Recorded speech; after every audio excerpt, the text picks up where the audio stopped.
Welcome everyone to another episode of Rooftop Perspectives. I am your host, LANCESCURV. It's a little windy, so you might hear some wind behind me, but the rain just came down, and I can tell that it came down heavy. Well, what do I mean I can tell? Did you say it was raining? Well, I took a run out, and where I was just so sunny, and when I came back in, it's the aftermath of the rainstorm, so I can see everything down. And you know, sometimes that's how life is. You know, sometimes you could be in a situation and it's toxic for you, it's no good for you, you're hanging on for all of your reasons, but you know deep down that you need to let it go. And as soon as you leave out of the situation or are pulled out of the situation, all hell breaks loose. And you're like, whoa, if I stayed there a little longer, I would have been caught up in some mess. How many times has that happened to you? I mean, or have you talked to somebody in your inner circle or somebody that you knew that they tell you a story about years ago, how they were at a nightclub? Let's just use the common one. You may not go to nightclubs anymore, but you were at a nightclub and something told you to get up out of there and leave immediately.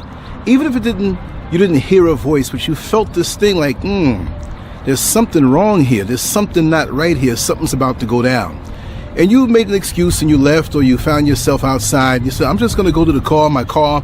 You didn't bring anybody, so you're not stranding them. But you said, you met them there. I'm going to go to my car for a second and just kind of cool off. And think I'm getting a headache or something. And you knew that you weren't coming back, and you got in that car and you got on up out of there. And just as soon as you get up out of there, all of a sudden you see all the cop cars going in the opposite direction from where you came. And you mean to tell me that's luck? That shows me that you are more connected than anyone else there who wanted to indulge in their hedonistic decadence or the pre-decadence before the nighttime comes. And you know what that means. Some of us are so caught up in the carnal, the earthly, the worldly, that we're so disconnected from that spiritual voice on the inside that guides us and will always preserve us as long as we stay connected to it. So that's where I want to be. I want to be that way too. Now, it's not always where we're avoiding major situations where we could have gotten killed or bullets were flying, because there are those who were warned in situations like that even before they went to that particular nightclub. And it doesn't have to be a nightclub. It can be a relationship. It doesn't have to be where bullets are flying, but it could be a situation where you are in a relationship, maybe an intimate, so-called committed relationship. You find out that it's committed from your side, and it's a one-side commitment, and the commitment doesn't go both ways. And you find yourself falling short year after year of your goals. You have visions for great things. You know you have the seeds of greatness inside of you, but you just can't seem to ever make it because of this situation that you're in called relationship that's draining you and keeping you from going where you have to go. And then something tells you for the longest, and you knew it, but you ignored it. And good times came, physical, the intimacies, or a good laugh, or something that happens and you feel sorry for them. They got into a bad car accident and you were there for them, and you realize how much you love them. And these are the things that jumpstart that dysfunctional commitment to these people or this person who makes it where you're in a one-sided commitment. And then really something happens to make you know that they're not for you. I mean, they disrespect you greatly, or on a deep level, or publicly, or continually puts outside people above you and lets you know their allegiance is not to you, but to these other people who they don't even know them for a short period of time. You're proven.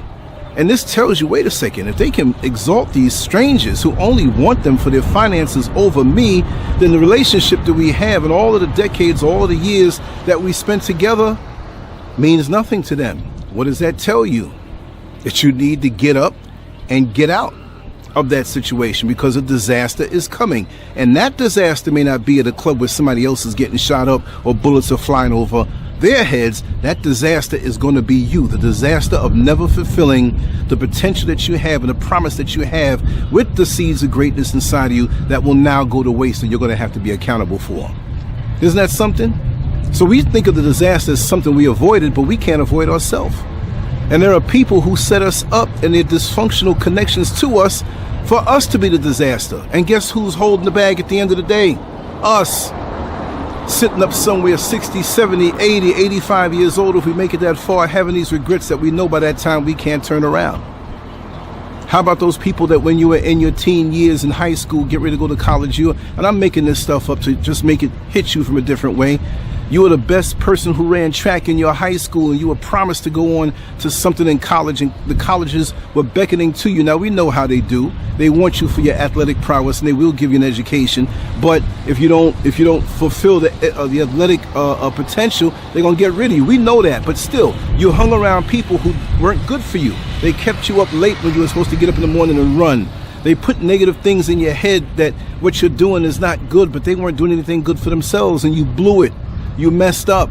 Somehow, somewhere you fell out, and you didn't get to go to the school, or you went to the school and you got messed up because of the people that were around you. And now years later, you know, if you chose the other road, if you didn't choose this road and you chose or you didn't choose this road that you were supposed to go up on, but then you chose this road that led you into a mediocre life and nothingness, now you have to face the consequences. You have to face the consequences. Make the proper choices. Know where you stand, because I don't care how much you pray and how much you get down on your knees to pray and you think about this and you call on the ancestors. Once you make that choice, you are going to have to face the consequences of that. There's nothing you can do to erase those bad choices and the consequences for it and being accountable for it. Yes, you can go on to do better, but what happened to that reality up that one road that you bypassed because of a stupid choice because of the people around you? This is why you've got to be strong-minded. When you say you're going to do something for yourself, you have to make sure to do it. The other people that are around you who are influencing you for those things, for the other choices, they won't even be around 10 years from now. They won't even be around 5 years from now. They're going to go on and do what they got to do. So why are you so concerned about maintaining their voice in your life to help you make decisions that are not going to impact them? And usually down those years after you made a good decision and now you're reaping the benefits, they're going to be jealous of you anyway. So let it be where they're jealous of you, where you made a good decision and they show their face to you later on. It's got to be about you, because so many people hustle your life, making it seem as though you're with them and you're together on this mission and it's us and we need to live together. We need to be as one, while you're the one who's subsidizing everybody else's dreams except yours. So call me a prick, as I've been recently called. Call me selfish, call me this, call me that, but I've lived enough life and put enough time in to see what it is. Anybody who is in your corner is going to want the best for you. Anybody who is in your corner is going to help you to make a good decision by helping you to keep your decisions based on how much it's good for you and your life alone. Not what they want or they think. It's always a person who is not the mechanic who is suggesting to you what you should do for your car.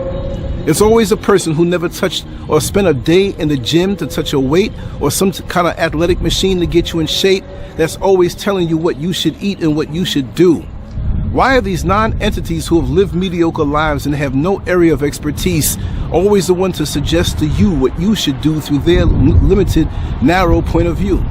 Do you go and call your friend who is 100 pounds more than you and a foot taller than you to ask for their measurements when you go into a tailor to get a custom-made suit? You can't wear somebody else's custom-made suit. So why are you trying to live out somebody else's custom-made life that they made choices in that may be diametrically opposed to what you're trying to live? Do you go to a supermarket or a market to shop as a vegan with the list of a meat eater? Do you do these things? Do you go to a gay bar if you're a straight man to look for a woman to marry and date? You're not going to find nothing there. Why are we doing things that are against our own best interests? We tend to do that, and we let people swoop on and help us to jack our lives even up even more. I've had youngsters that I've been over, per se. Not necessarily family, but those who their mother said, hey, listen to Lance, listen to what Lance has to say. And you tell them and they curse you out. They don't want to hear what it is that you have to say as a grown-ass man. They want to go out in the street and do what they want to do, right? So now when they have 2 and 3 and 4 and 5 babies and no man around, that I told them, I said, this needs to be a committed relationship, and you need to go on. They asked me about relationships. I said, you need to go on and know what you need to do for yourself to remain independent, and you need to get with somebody who has a dream and a vision, and they're moving towards something of independence and doing it from this point now. Not just somebody who's trying to get between your legs, But no, what you know is a whole lot better than what I know. And now I see the lives, and don't think I don't see it, the lives that some of you who could have listened to me, who would have been better off if you just listened to me. Not that I know everything, but at those points in my life, and at this point in my life, at this age, I do know what to avoid, because I've been in some situations myself, and trust me, I've been in some potentially bad or worse situations than you could have ever thought of, and I avoided them because I had some sense and I listened to my parents. You see? See, you have good people that come into your life to try to inform you and influence you in a way that's best for you, but it may not even be fun at that time or appear to be fun. So here you're now piddling away your future for the present fun, and now for the rest of your life you're paying for a fun that's long and gone, but it helped to land you right here, and you wasted some of your life. You could have gone further on. All I can do, I can't say that by listening to me you could bring anything back, but I can say that where are the toxic people around you now? Who are they? Identify them, and who's got their hand all up in your brain, in your subconscious mind, helping to steer you in a way that may be good for them with your life force, but it's not good for you in the long run. A lot of our youngsters do this. A lot of older people do that. It's not just a youngster thing, so I'm not coming down on you because you're younger than me. Most of you listening to this just may be younger than me. And some old. We have a lot of old fools out here who can't shake old habits. And they continually bring themselves down into the hole of despair and think you're going to have sympathy. And this is the next part about it that I wanted to speak. Sympathy will kill you. When people make decisions on their life, or make stupid decisions time and time again, you're draining yourself when you have sympathy and you make their issues your problem or your challenge. It shouldn't be your challenge. It should be their challenge. Anytime someone else brings something to you that they made a foolish decision in, they're bringing you a problem. See, I don't have problems. I have challenges because I'm a champion. I'm going to rise to surmount over that mountain of a challenge. But when somebody else dumps on me, and if I allow them to dump on me, it is a problem. I don't like that word because problem has too much weight to it when you say it. Just say the word and see how you feel. Problem. It's something like some heavy weight is on your shoulder. I have a problem. So stop saying that. I got a problem. If you know that you're a champion, I have a challenge. A challenge gives me energy. A challenge makes adrenaline shoot out inside of me to give me the energy and the spark to go. When I wake up in the morning, that's the first thing I say. One of the first words that I say, and you have to choose the trigger words for you to use in the morning. I'm going to do a video on that. You have to say challenge. Challenge. Even if you're half asleep, challenge. Look, just the way that dudes sometimes, ignorant, drunk dudes walk around and they see somebody that may glance on them. People gonna look at you, right? They're gonna look at you real quick, but the drunk, what you looking at? What you looking at? Well, you got a problem with me? You know? So take that element, not that you are cut from that cloth. I'm saying take that mentality and put the word challenge in your mouth and in your mind early in the day and wake up and say, I have a challenge. What's my challenge? What? That issue that I wrote down on my to-do list the night before, that's part of my challenge. So it's like, just like the drunk dude. So what, you got a problem with me? What, you got a problem? Then we'll say, oh, you got a challenge for me? Oh, that's my challenge? And you take your aggression out righteously that way, which will leave you in a better place. And please start going back to make that to-do list. It helps to define what it is that you have to do. And the first thing that you want to do is jump on that list. Like somebody cussed your mama out. Like somebody put their hand on your girlfriend's left titty. Something to piss you off. Like, really? I'm going to jump on you now. You know, you got to treat your to-do list like it's something that insulted you, that to the core. Like, oh, I'm going to take care of you. See, but most of us, oh, that do it later on, huh? What to-do list? We don't even know what day it is half the time. To-do list? We piddle away 3/4 of our day thumbing through the Facebook timeline, peeping in on what other people are doing, or trying to take over somebody's world by trying to be friends with everybody around this one person who you stalking. Crazy stuff. This is why you don't get stuff done. This is why y'all think I move at the speed of light. No, I'm not moving at the speed of light. I'm moving at a normal speed, the way we should be moving. See, we have become so complacent that normal, average. I don't think I'm some Superman or whatever. I just get the job done and move on, go to sleep, get up. I got the same 24 hours in a day that everybody else has. But I stay focused. Like right now, I'm focused on certain things. As I make this video, I'm about to jump on something else after the video is over. It's nothing. I just came in. It rained. I said the rain's not going to stop me. Maybe I wouldn't do it on the rooftop. I'll do it on the balcony. You know, balcony top perspectives or something. They came up with a different name, right? But the job will get done once you make that commitment. But you got to cut these people who are influencing you to do these things and put their stuff on you. And stop sympathizing with losers. Yes, you will help everybody who is about something. I will. I'll give the shirt off my back.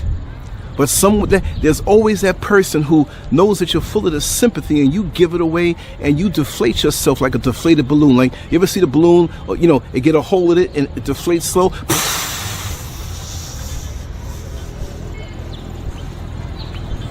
That's you. Sympathy. They make their problems or their challenges your problems. No, learn to say no. Look at the budget of your time. Look at the budget of your life force. They can have a near catastrophe that's not life-threatening, but something that they should have been doing and thinking of long before. Now they're in a tizzy. Now it's your time to rest and to recuperate and to do what it is that you have to do. But here they come now, knowing that you're an emotional bank, an emotional storehouse, a life force free buffet giveaway that they can just swoop down on and take from, and at the end of the day you're left with nothing, no energy left at all. Too many people do that. You better think about what's in your life, because a lot of times they come masked under a certain front and you take them on face value, but they're only there to take from you on all levels. They're only there to steal from you, and the way you know it is after you're around them, even if they don't ask you for money, but they come and bring their heaviness to you. You feel drained. You're like, wait a second, what happened to me? But you never consider them. It could be through a phone call, it could be a FaceTime, it could be face to face. But if you see a person call and you're like, oh God, I don't want to pick up, chances are one of those people there, that's one. Unless you owe them money and you're one of the people who stole from them or got from them and don't want to pay it back. Then you need to pick that phone up. And if you don't, and the other person wants their money or wants whatever favor that you did back in return, that person should feel good that, you know, they basically paid you to stay out of their life. I'll do that in a heartbeat. Yeah, you got over me, man. No, I don't worry about it right now. This time you got over. Now you got the attitude, but you don't realize my righteous proximity to your life. So I got over because I don't got to do nothing for you no more. I ain't got to see you no more. I ain't got to talk to you no more. You showed your ass early in the game, and now I'm free of you. Look at it that way when you're on the end of it where somebody took from you. You got to look at it that way, because if you don't, you'll tear your hair out thinking about all the times people use you. Trust me, they're out there, especially for a person who is so giving. You understand? This wasn't even really what I was going to speak about, but I got to run out to the store before it gets dark. I know Sister Beatrice Noel is going to give me a call, and I'm expecting it. We're planning some really nice shows, and I'm planning some nice things. Sister Yonika, yes, we got some things coming up this week. And like I said, be careful. You budgeted your energy right in this lifetime. You planned and you toiled and you perfected yourself and got yourself to a point where you're a well-oiled machine to accomplish great things in your life. And you are not going to give that away for somebody who sat down and watched you. Well, you say, come on, and let's go to this class, or maybe I should let you read this book. It'll bring you up as self-improvement, whatever. And they rejected this. But guess what? Now that you're here and you've ascended to be a better version of yourself, and you're accomplished now, and the world acknowledges for the talents and the gifts and the hard work that you put in, now here they come. They want to stand up on the podium with you and take the award. They'll even tell you, yes, I've been there with you the whole time. I helped to make you what you are. They won't say it in your face. They'll say it behind closed doors to get shine off of your hard work and your sacrifice and the unique abilities that you have for the world as a gift. And you humbly present these things. You don't think highly of yourself. You know you have confidence now. You got to be calm. No, I think very confidently. I'm very confident in my abilities. I'm not going to sit here and be beat down and apologetic for that. No, I know my capabilities. I know my strengths. I know what I can do. I trust in that. But humbly, I accept the kind words of my brothers and sisters that give to me, which is really a reflection on the Creator. It's not me. I don't need that. I'm not that great. I didn't make all of this wonderful stuff around here. I'm just a very, very, very minuscule part of creation. And if I work along with creation and you see greatness inside of me, it's the greatness that's backing me up in the mountains, up in that sky and this earth, this little speck of dust that's earth, as big as the universe is. There are better people before me and better people that will come after me, but these are the shoes that I walk in now, and this is what I have to do. But it's what's backing me up, and it ain't me. All right? So that being said, salute to my brothers. Much love to my sisters. Let's keep on going strong and vibrating strong. Never take a step back, but strategically, sometimes you got to move sideways. And maybe you do take a step back strategically, but not out of weakness, but out of strategy. I know one thing. I'm a master strategist. I think deeply. I'm a critical thinker. And I don't play chess in real life. I play checkers, but in the game of life, I've mastered chess. 10 steps ahead of time, on to the 11th and trying to get to the 20th one. Anyway, on that note, you all have the rest of a good evening. I don't know if I'll put this up tonight or either tomorrow. I'm probably going to put it up tonight. I know this week is going to be a very great week for content, a lot of it.